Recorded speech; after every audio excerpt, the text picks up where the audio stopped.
No, the door's locked, mate. Why are you trying to open the door, Constable? Sorry? Can you give me a name and number, please? It's an absolute fallacy. Absolute fallacy. You pulled me on the accusation I was overweight. Afternoon, Constable. Hello there. No, the door's locked, mate. Why are you trying to open the door, Constable? Sorry? Can you give me a name and number, please? Right, I've got your number. Why are you trying to open the door? I hope you don't intend to put that on YouTube. It's nothing to do with whether I do or not. Why? Because I'm lawfully allowed to. This man stopped me for being overweight. You can clearly see I'm not overweight. It's an absolute fallacy. So we can get his bit over and done with, and then everyone will be happy. Okay. Right, fair enough then, Constable. Thank you very much. No problem whatsoever. No problem whatsoever, Constable. Okay. There's no malice or injustice towards you today. Has my colleague got your driving licence? No, he has not. Has he requested your driving licence? He said, and I asked him, am I obliged to give my details until he's done his bit? And he walked off. He didn't say anything else. You are obliged to do that. So if an officer requests your driving licence, and if I haven't got it on me, what happens? Obliged to do so. And if I do not have it with me? If you haven't, then you're required to give us your name and address and your date of birth. I don't have to give my date of birth, Constable. Yes, you do. Under what If you law? do not produce your driving licence. Under what law? You are obliged. Under what law, Constable? Under the Road Traffic Act. That's an act, Constable, not law. Under the Road That's an Traffic act, Constable. Act, That's an act. The second the officer moves toward the van door without saying a single word, the situation already feels off and out of line, because no proper interaction begins with taking control of someone else's vehicle and offering an explanation later as if that is normal practice. What follows is a weak attempt to gather information while casually dropping the Road Traffic Act, as if simply naming it creates instant authority and unquestioned power, which it clearly does not. Jay stepping in to challenge that claim is important because a law is not a free pass, and it only works through clear sections and defined conditions that must actually apply in the moment. The officer fails to point to any specific part because none truly supports the action being taken, which exposes the lack of a solid legal footing. That is why the explanation remains unclear and avoids detail, and why the whole interaction leans heavily on confidence and pressure instead of honest clarity and proper justification. That's an act, Constable. It's an act. Address if you cannot produce your driving It's an act, Constable. It's an act, not law. Please distinguish it. No, it's not law of the country, Constable. It's an act made by Parliament. It's not law. If you don't do so... It's not law. If you do not do so... It's not law. Just let me finish. If you do not do so, the officer may arrest you. Under what law? Under what law? He may arrest you. Under what law? I'm just telling you. Under what law, though, Constable? I'm just telling you. Please explain under what law. I'm just telling you what will happen. Front wheels onto the weighing plate. Do not demand I do anything, Constable. There's nothing taking place Put here. your wheels onto the weighing plate. Is that a demand or a request? Yeah, I understand that. But why is your constable trying to open my van doors as well? What for? What lawful reason did your another constable trying to open my door? I didn't see that, so I was inside. Well, it's on film, so I've got it on film. I've got his number. Now that I'm here. Where do you want me to stop? Now that I'm here. Yeah, I fully understand. You do what I ask you. I am. I've been compliant. I want to get you on your way. Yeah. I need to see the weighing certificate on the side of your car. Is that all right? You know this van don't do it. I've got the MOT in here somewhere, so I'll give you that. I need to know your weights. I'll give you the MOT. That says it on it. MOT, what are the weights on it? Right, no, Constable. I'm not overweight. I need to see your weights. I'm not overweight. I need to know if you've committed an offence or not. And I'm not overweight. Long enough to make sure you haven't. The narrative keeps shifting because there is no solid ground to stand on, and it becomes obvious that nothing real is backing the claims being made. One moment there is talk that sounds like an arrest is about to happen, and the next moment there is still no clear offence named and no legal power explained, which creates confusion instead of authority.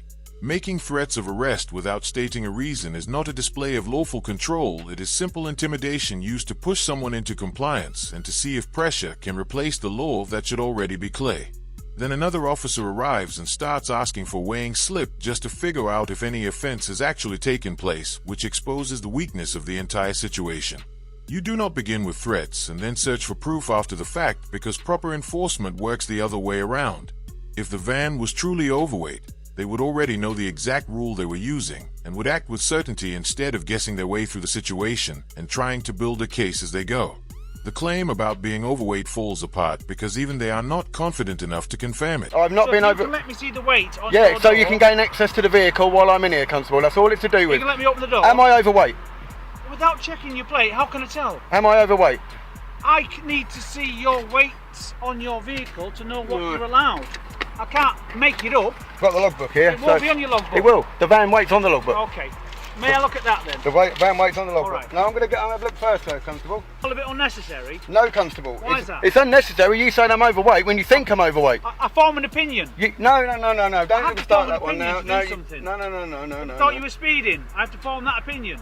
Revenue weight, gross weight, 3,500 kilograms. But I need to know what your axles are. 3,500 kilograms is what I'm weight. allowed. That's the vehicle. No, I Constable. need to know what each individual axle is. It weighs in Well, each you best individual go axle. can you go and check up on your database, then, please? No, I haven't got access. It's on your van. Can you go and check up on It's your on your database, van. Constable?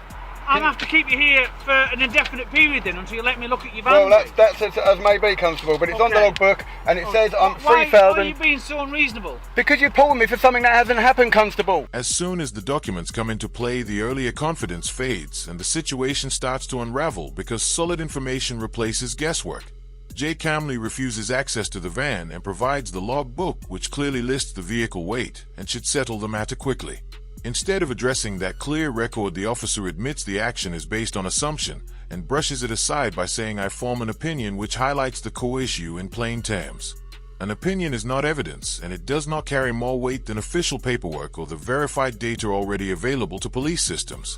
Jay even directs them to check their own database so they can confirm the facts properly. Yet rather than do that, he is met with threats of being held there for an unlimited time and is labeled as unreasonable. That response flips the situation on its head because the person relying on clear facts is treated as the problem, while the lack of proper verification is ignored. Blatantly hasn't happened. Okay. How can I establish that without bringing you to somewhere like this? Because you should already have this on your bits, Constable, whether you No. can know whether people are or No. not. Would you let me see the plate on your van? That will sort it out within 10 seconds and then you can go. I don't trust you, Constable. You don't what? I don't trust none of your corporation, Constable. You don't trust me? No. Why is that? What have I done to make you distrust me? Well, several things what are going on recent in the papers and everything else. Have On you the ever met news. me before? It's nothing to do with that. Have I ever met you before? It's the name of So the why should I corporation. treat you any different to It's anybody the else? name of the corporation, Constable. I'm sorry. Sorry? It's not my fault. The name of the corporation has taken a bad name. I don't understand what you're trying to tell me. Your corporation has took a bad name for What's my making corporation? the police. I need to know your axles. No, it needs to know the weight of the whole Give me thing. some axle weights. It's I giving need the to weight of the know- whole thing. We'll weigh the whole van then. I've just weighed your front axle. Right. I've weighed your rear axle. Right. Together is your overall weight. Right. But then each axle has a restriction on how much it can carry. And I need to know if the weights that it's told me are in excess of the weights that you're allowed. At this stage, it turns into persistence with no clear purpose, because even after the paperwork is shown and the weight is already accounted for, the officer continues, pushing to get inside the van as if access itself has become the main goal. Jay saying he does not trust him is not paranoia, it is a direct reaction to how the situation has been handled from the very beginning and the lack of clarity throughout. The sudden shift toward talking about axle weight only reinforces that point because it shows the focus is changing once the first claim no longer holds up. You do not change direction unless the original reason has fallen apart and can no longer be supported. The van has already been considered as a whole, so introducing new angles at this stage does not look like proper enforcement, but instead feels like an attempt to keep the stop going after the initial suspicion has already lost its footing. Determine that information. It is literally inside your door. Yeah, on a inside the door. sticker. Inside the door, Constable. Well, will you let me look at it? I'm not obliged to let you in my vehicle, Constable, when you can do this Okay. from there. You can Okay. do this from there, Constable. Sorry? You can do this from there. From where? You know whether the whole van, if that back axle overweighs, it would weigh total. It's not the axle, it's what's in on top of the axle. But each axle has a restriction. Whatever on is its sitting weight. on the back of that top axle Right. would overweigh that bridge if it was overweight in total. Absolute guaranteed. But I each understand how axle- weight bridges work. Each axles can be different weights. Right. You're very light on your front. Right, so that's perfectly alright. So there's nothing wrong with the front. So now You're heavy on your back. No, so I'm I need not. to know what it is on the back. It's not over on the back, it's just proved it on there. Sorry, it doesn't. It just proved it, it just showed you the weight. Yeah, but it doesn't tell me what you are. Constable, if I put 10 tonne of weight on your shoulders, your body and the 10 tonne weigh. It's not just the axle. Please do not test my intelligence. Whatever's in the back will push down on the axle and I show do an axle understand weight. that. I right. know the laws of physics. Right, so exactly. So why Okay. can't your laws But of physics I on there? still need to know. No, you still need to what gain access the to my weights vehicle. are. That's what you're trying to gain access to. I'm not trying to gain access. I'm just trying to get some information, which will get you out of here faster than you realise. Nothing to And do you're with just getting being out of it. I'll sit here all day awkward. because I'm not being awkward, Constable. Jay calls it out perfectly, and the officer clearly does not like hearing it because there is no legal duty for him to allow anyone into his vehicle in the first place. Somehow the situation flips, and Jay ends up calmly explaining basic weight limits and simple logic to the person who is claiming authority, which only highlights how weak the position really is. When the facts refuse to bend or support the claim, the officer changes approach and tries to label him as awkward, which is a classic deflection used to shift focus. That label is not about behavior at all. It comes from frustration when someone stands firm and refuses to give up their rights just to make things easier for the other side. By calling Jay awkward, the officer attempts to turn reasonable resistance into a personal issue because it is easier than admitting the stop has lost all valid ground and no longer holds up under scrutiny. What are you worried about? I'm not worried about it. Why So why can't I look at it? why are you saying I'm worried? Sorry? Why are you saying I'm worried? Well, you I'm not worried. allow me access to the van. What do you think I'm going to do when I open the door? Attack you or something? I don't trust you. I don't trust You don't trust me? No. What have I done to make you Nothing feel what you do, Constable. threatened? It's the corporation. What have I People done? get maimed What have and I die done to in the make name you of feel that police threatened? name. People have been maimed and died, several in the last year, Right. under that name. So I'm staying this side of the door. You're all armed with weaponry. I'll tell you what I'll do. You're all armed with I'll tell you what I weaponry. will do. I'll tell you what I'll do. You're all armed To with make it weaponry. easy for yourself. You've got weaponry about your person. What I'll that do, can be used at will, Give Constable. me a chance to talk. Don't What I'll clench do your to fist make at it me. easy for you is I'll go over there. You have a look. You write it down. I'll even give you my pen. No, it doesn't You matter, write it down Constable. for me, and then I will come The minute nowhere I near open this you. door, you'll be rifling through everything. You You'll be want doing. my No, pen? I don't trust you, Use your Constable. own pen. Write it down for me. I don't trust you, Constable. Sorry? I don't trust you. Because you're refusing to give me the information that I need. It's nothing to do with the information. I'll give you the logbook to Well, show that you. just gives- That question shifts responsibility in a way that does not belong because Jay is not required to justify a refusal, especially after a stop built on assumptions that keep changing with no clear foundation. Saying no is not about fear, it is about setting firm boundaries, and those boundaries become even more important when several officers are pushing for entry without ever stating a clear power or valid reason.